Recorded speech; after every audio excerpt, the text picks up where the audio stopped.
Hi అండి, అందరికీ నమస్తే. Welcome to lucky media. మీరు కనుక మన ఛానల్ ఫస్ట్ టైం చూస్తున్నట్లయితే కనుక మన ఛానల్ సబ్స్క్రైబ్ చేసుకోండి. అంతేకాదు పక్కన ఉన్న బెల్ ఐకాన్ కూడా యాక్టివేట్ చేసుకోండి. ఫ్రెండ్స్, ఈరోజు ఆసరా పెన్షన్ల పెంపు గురించి, కొత్త పెన్షన్స్ గురించి ఒక అప్డేట్ అయితే వచ్చిందండి.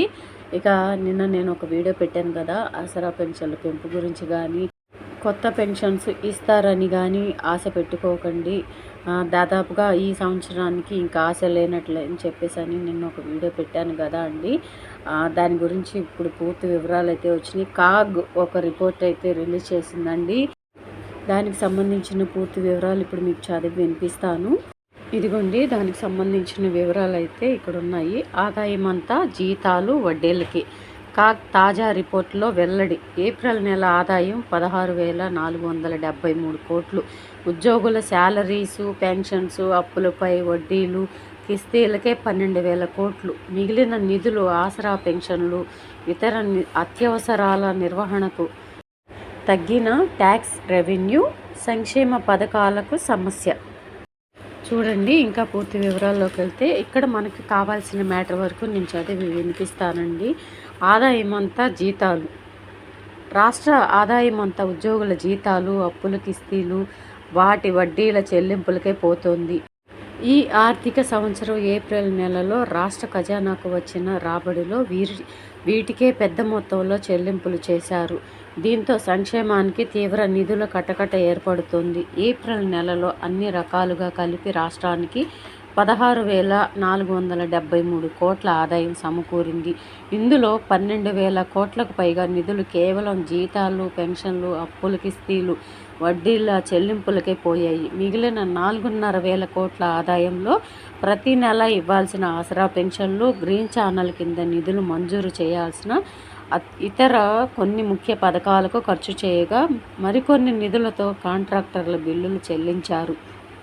దీంతో కొత్త స్కీములకు ప్రకటించినప్పటికీ వాటిని అమల్లోకి తెచ్చేందుకు రాష్ట్ర ప్రభుత్వం తిప్పలు పడుతున్నట్లు స్పష్టమవుతోంది. శుక్రవారం కాగ్ రిలీజ్ చేసిన నివేదికలో ఈ వివరాలు వెల్లడయ్యాయి. చూశారు కదా అండి.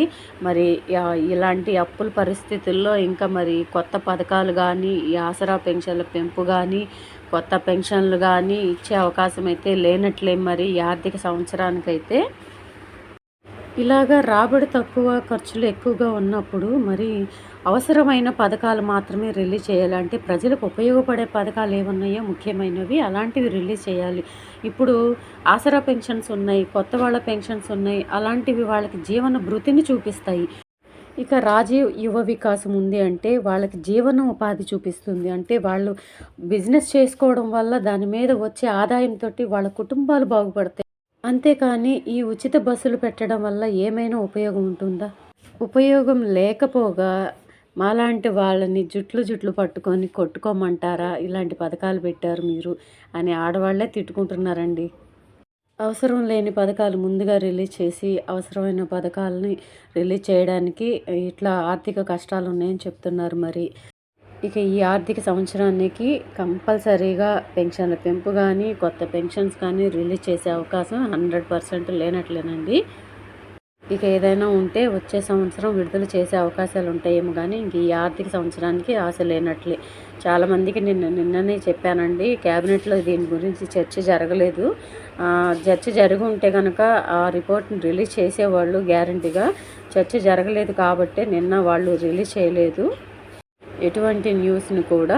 సో ఇదండి ఈరోజు ఆసరా పెన్షన్ల గురించి పెంచే అవకాశం లేదని కాగ్ రిపోర్టే చెప్తుంది. సో ఇదండి ఈరోజు వీడియో. ఈ వీడియో కనుక మీకు నచ్చినట్లయితే మీ ఫ్రెండ్స్లో, ఫ్యామిలీ మెంబర్స్లో దయచేసి అందరికీ షేర్ చేయండి. వీడియో నచ్చితే కనుక ఒక చిన్న లైక్ ఇచ్చి సపోర్ట్ చేయండి. Thank you.